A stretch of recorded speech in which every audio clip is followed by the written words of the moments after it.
As we mentioned earlier, police in London are now investigating a suspected anti-Semitic hate crime, which resulted in 4 ambulances belonging to a Jewish community organization being burned and damage to the surrounding area.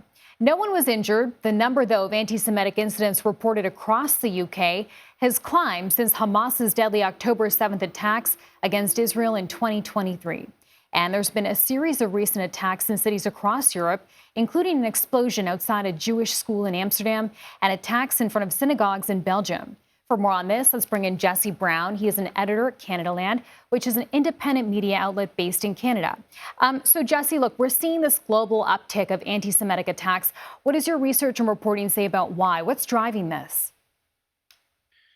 The anti-Zionist hate movement is what is driving this. There's a global movement with a focus on it's grown to be a focus on destroying Israel, dismantling Israel, and Jews in Canada and the UK and Australia and all around the world are seen as legitimate targets in the interests of that movement. I think that continuing to discuss this as a surge of anti-Semitism, it's technically accurate, but it doesn't really describe what we're seeing here. It's a political movement against what its adherents see as Zionism. It's the anti-Zionist hate movement that's driving this. So how are community and political leaders sort of responding to this? And are those kinds of responses making any kind of difference?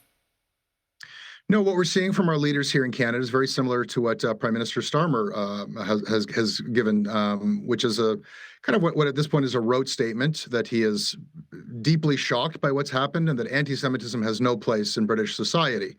I think that those statements need to be really scrutinized because they don't really pass the smell test. I don't believe that he is deeply shocked.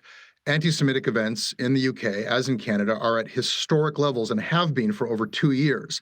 No Jew is shocked by this. It would be shocking if it stopped happening. The second statement, that this has no place in British society, it sounds like wishful thinking. Obviously, anti-Semitic violence now has a place in British society as it does in Canadian society and Australian society. These people are setting fire to ambulances. They're targeting schools, summer camps in Canada. We are in the grip of a growing hate movement.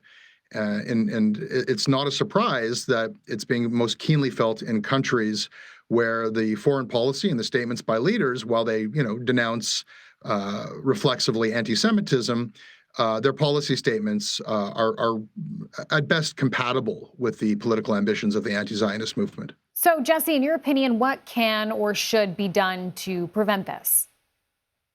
First and foremost, we need to name it. There's a difference between advocating for Palestinians and a hate movement against Jews. There's a difference between criticizing Israel and wishing to destroy Israel.